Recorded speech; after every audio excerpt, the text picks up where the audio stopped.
असल हकीकत यह है कि भारत का यौम आज़ादी मकबूजा कश्मीर की आवाम वास्ते यौम मुहासरा है। यह दिन याद दिवाता है कि कश्मीरी कौम 7 दहाइयां तो आपदे हक खुद इरादियत वास्ते कुर्बानियां देंदी पई है और भारत आपदी फौजी ताकत दे नाल उन्हां दे दिलां दे विच जिहड़ी आज़ादी दी जिहड़ी तड़प है ना उहनूं मिटाउणा चाहता है लेकिन मिटा नहीं सकिया। कश्मीरी आवाम दी जुबान ते अज यही सवाल है कि भी सानू की लेना देना 15 अगस्त नाल। असीं तां पिछले जिहड़ा पूरा साल ही असीं मुहासरे विच हुन्ने असीं किस दिन आज़ाद हुन्ने आप तो तुसीं अपने मजहब नूं लैके बड़ा अगे अगे हुन्ने हैं लेकिन बाकी इंसानां नूं तुसीं इंसान नहीं समझदे है। दूसरे लोग भी इंसान ने, हिंदुआं तो इलावा भी लोग इंसान ने और इंसानां नूं इंसान समझना चाहिए।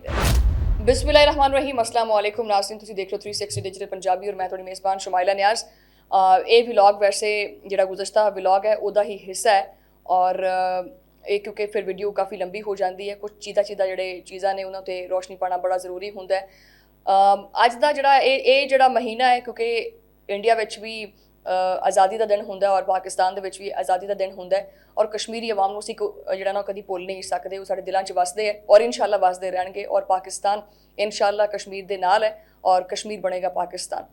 जनाब, भारत के हर धर्मियां के बारे में असीं अपने चैनल के उत्ते डिस्कस करते रहने हुन्ने हैं कि जिहड़ा सिखां दे नाल रवैया हुंदा है और जिहड़ा बाकी जिहड़ियां अकलियतां ने उन्हां दे नाल जो सलूक कीता जांदा है वो भी तुहानूं दसदे रहने हैं।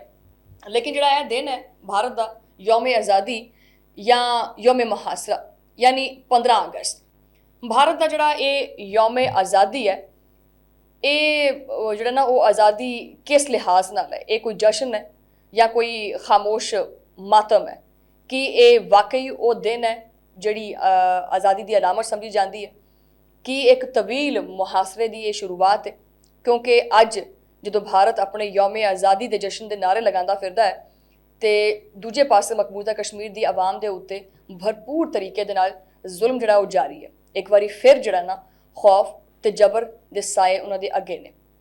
कश्मीरी मीडिया सर्विस जिहड़ी है ना उहदे मुताबक भारतीय हुकाम ने पूरे मकबूजा इलाके नूं खसूसी तौर पर जिहड़ा श्रीनगर है उत्थे उन्होंने श्रीनगर जिहड़ा ना फौजी छावनी विच बदल दिता है। जगह जगह ते चैकिंग है, कड़ी निगरानी की जा रही है, गश्त है, बख्तरबंद गड्डियां ने। यह मंजर जिहड़ा ना वो किसी भी लिहाज नाल मेरा नहीं ख्याल कि आज़ादी का मंजर है बल्कि एक गुलामी का मंजर है और हर जिहड़ा अकल रखदा है, फहम रखदा है, उहदे वास्ते जिहड़ा ना उहदे दिमाग दे विच सवाल उठदा है कि भारत जिस खिते नूं अपना एक अटूट अंग कहंदा है कि जी असीं कश्मीर जिहड़ा साडा है तो फिर उत्थे दी आज़ादी दे दिन आवाम नूं घरां दे विच कैद क्यों रखदा है, सड़कां नूं सुनसान क्यों करदा है ते खौफ दी फिज़ा उत्थे क्यों पैदा करदा है, ये जरूरत उहनूं क्यों जिहड़ा ना पेश आंदी है। असल हकीकत पता की है? असल हकीकत यह है कि भारत का यौम आज़ादी मकबूजा कश्मीर की आवाम वास्ते यौम मुहासरा है। यह दिन याद दिवाता है कि कश्मीरी कौम 7 दहाइयां तो आपदे हक खुद इरादियत वास्ते कुर्बानियां देंदी पई है और भारत आपदी फौजी ताकत दे नाल उन्हां दे दिलां दे विच जिहड़ी आज़ादी की जिहड़ी तड़प है ना उहनूं मिटाउणा चाहता है लेकिन मिटा नहीं सकिया। कश्मीरी आवाम अज भी दुनिया नूं एक पैगाम देंदी है कि आज़ादी का ख्वाब जिहड़ा ना उस वक्त तक जिंदा रहिंदा है जदों तक जुल्म का निज़ाम ख़त्म नहीं होता।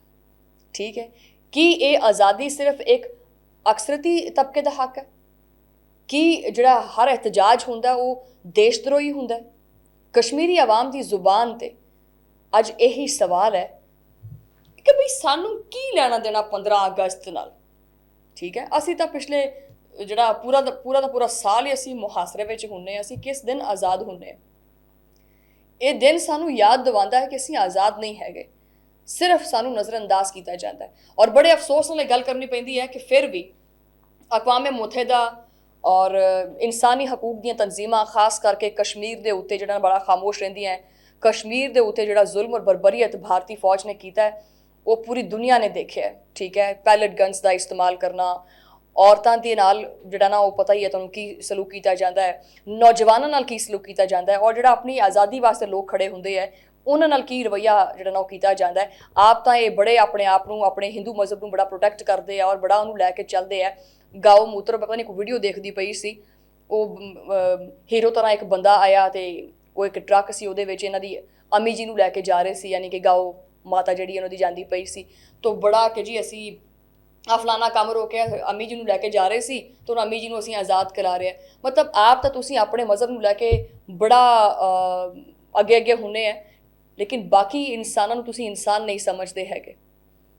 ਦੂਸਰੇ ਲੋਕ ਵੀ ਇਨਸਾਨ ਨੇ, ਹਿੰਦੂਆਂ ਤੋਂ ਇਲਾਵਾ ਵੀ ਲੋਕ ਇਨਸਾਨ ਨੇ, ਔਰ ਇਨਸਾਨਾਂ ਨੂੰ ਇਨਸਾਨ ਸਮਝਣਾ ਚਾਹੀਦਾ ਹੈ। ਠੀਕ ਹੈ। ਔਰ ਬਹਰਹਾਲ ਮੈਂ ਇੱਕ ਪੈਗਾਮ ਆਖਰ ਤੇ ਇਹੀ ਦੇਵਾਂਗੀ ਕਿ ਇਨਸ਼ਾਅੱਲਾ ਪਾਕਿਸਤਾਨ ਜਿਹੜਾ ਹੈ ਉਹ ਕਸ਼ਮੀਰੀ ਆਵਾਮ ਦੇ ਨਾਲ ਖੜੋਤਾ ਹੈ, ਔਰ ਇਨਸ਼ਾਅੱਲਾ ਖੜੋਤਾ ਰਹੇਗਾ। ਤੁਹਾਡਾ ਮੁਲਾਕਾਤ ਹੋਏਗੀ ਅਗਲੇ ਵਲੌਗ ਦੇ ਵਿੱਚ, ਉਦੋਂ ਲਈ ਅੱਲਾ ਨਿਗਹਿਬਾਨ।